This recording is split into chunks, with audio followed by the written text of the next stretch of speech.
Hi, I'm Ken Lyndon-Dykes. I've come to this yard in Kent today to check the saddle fit of this lovely old guy here, and I'm with Joe. What's the horse called, Joe? This is Eri. He's 18 hands, as you can see, a bit of a giant. He is approximately 16 years old. There's quite a history. We don't know what happened to him. There's quite a lot of scars and bits on him. We don't know where he came from. He has got arthritis. He's got quite arthritic joints. A little bit of arthritic changes through his back, so the saddle's very important. He's just a hack. He doesn't do anything apart from 2, maybe 3 times a week. Light hack work. He's a real pet, really loved, and that's all he does. So there's no major career for him anymore. All right. Well, let's just say hello to him first. And good morning to you, sir. How are you today? Oh, you are lovely. And I know you're going to be a little bit cold. That's the way it goes. If we, what I do first is just check the back for any sort of problems or soreness to make sure that he's fit to fit a saddle to. And if we can just square him up a little bit so he's more or less got, oh, that's pretty good. The first thing I do is just check the reverse of the spine with my fingers. As you can see, because he's older, he's falling away through here, which is not unusual. Just to check the sacroiliac. Well, that's pretty good for an old horse. And I'm now running through just behind the trapeze area. That's good. The latissimus, longissimus dorsi, up to the lumbar area. This is really very good for a horse that we know has problems. Now I look at the other side. If you can just see me, I'm down at my tiptoes. Do exactly the same. The obvious problems are going to be the dip through here, the height of the wither. Very often you find horses of this sort will have damage to the top, not having a saddle that fits properly. And here the biggest problem is going to be getting this angle correct, but having enough room so the scapula can rotate properly. And it's always a problem of this sort. So before I come to fit a saddle on him and check the saddle, I would normally like him trotted up so I can see if the hips are moving evenly. But should we look at your saddle first before we do that? So I'm now going to get the saddle that is his, and we're going to go through the fitting points. Now, for a saddle to fit, any saddle, it has to pass several basic points. And if it doesn't pass all of those, we don't even put a leg on it. So I'll just now go and get the saddle, and this is his saddle. It's a general purpose saddle, or a VSD saddle in this particular case. In other words, it's fairly straight cut here, not very forward cut, and has quite a long flap. Made in Walsall in England, where most of the best saddles are made, and you can see the basic shape. Now, what we're going to check first is that the angle of the front of the tree here corresponds within about 10 degrees of the angle of the horse's shoulder. So just popping on his back.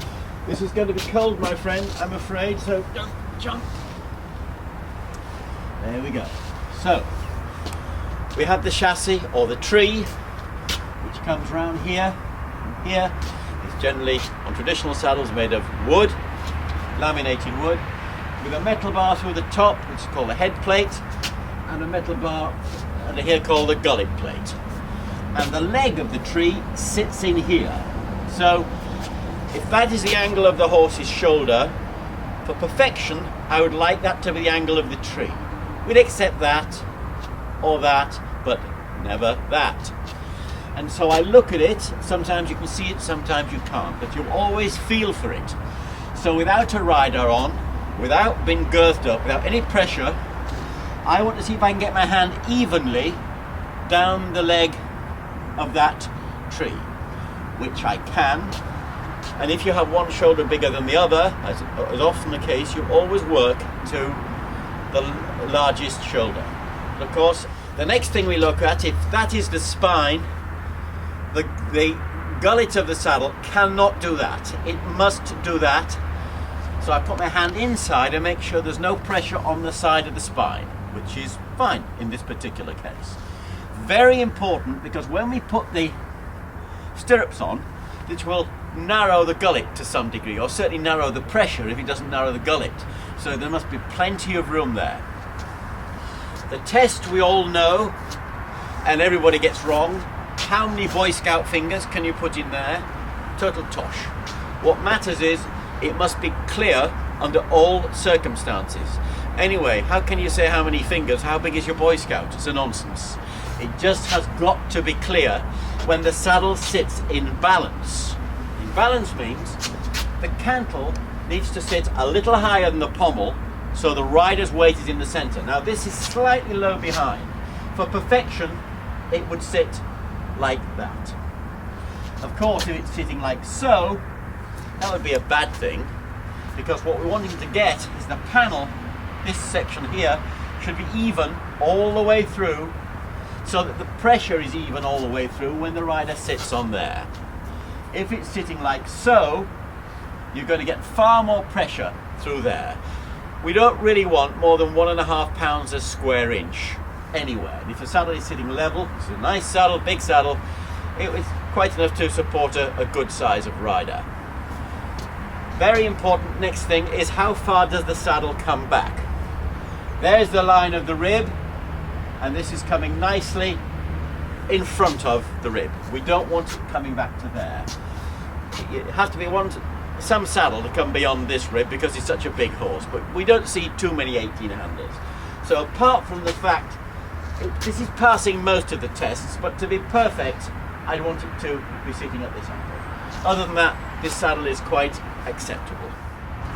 So, for this to really pass muster, as far as I was concerned, I'd want the balance to be like so. If the saddle didn't have much flocking in, I could in fact adjust it here, but this is so high, tight flocked, there's no more adjustment I can make on that saddle.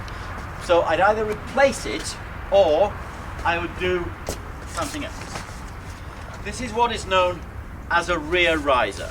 It's not a very nice rear riser because it's been chopped about, but you'll get the point. So that could then sit underneath the back of the saddle and could lift it up. There are lots of rear risers which fit very nicely, which this one does not, but you take the point. You can use rear risers if fitted properly, but don't just go out and get one. Go to your local master saddler or saddle fitter and make sure you get the right kind of thing, and have a saddle fitter from the society fit it to your horse to make sure that you're not getting the wrong thing, because if that off balances the saddle, it's of no help at all.